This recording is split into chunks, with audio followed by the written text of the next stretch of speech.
Alors, DevOps, partie M, technologie. Alors, une fois qu'on a terminé l'analyse des données, on peut enfin entrer dans la phase de conception. Donc, on dispose maintenant probablement de suffisamment d'informations sur la nature du projet pour pouvoir arrêter nos choix technologiques. Il n'y avait pas nécessairement, on avait probablement une idée un peu d'avance de ce qu'on allait faire comme choix technologique, mais là, on peut vraiment les arrêter.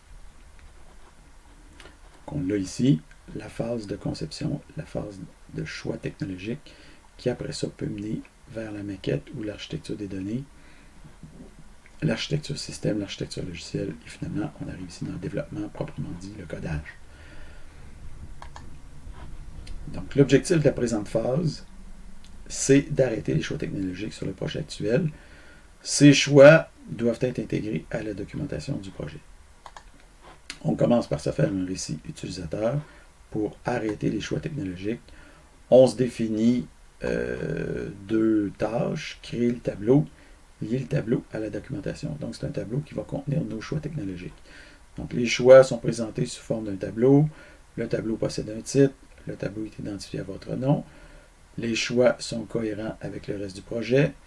Un lien mène du README vers le tableau et un lien de retour permet de revenir au README. Donc, vous avez ici la description que vous devriez retrouver. Donc, en tant que développeur, je vais arrêter mes choix technologiques afin d'entamer éventuellement le développement concret du projet. Vous mettez ça et vous faites une saisie ici, sur la zone bleue.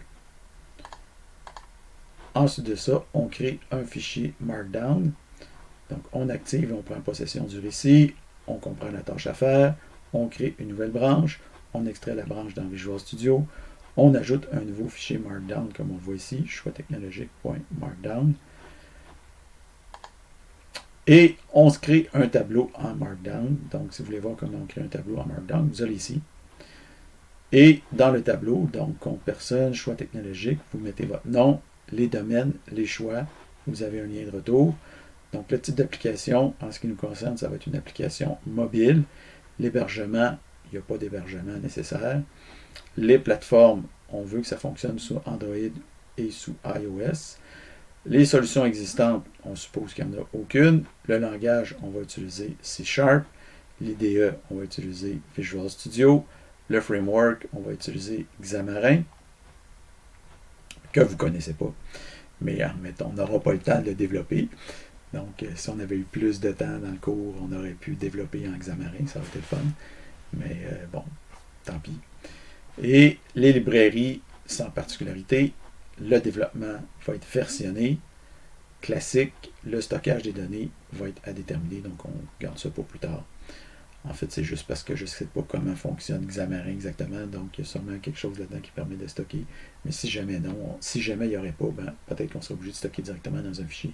En fait, je ne le sais pas. Il faudrait gosser ou peut-être expérimenter un petit peu, voir comment on sauvegarderait. Donc, vous faites votre tableau et vous faites votre saisie ensuite.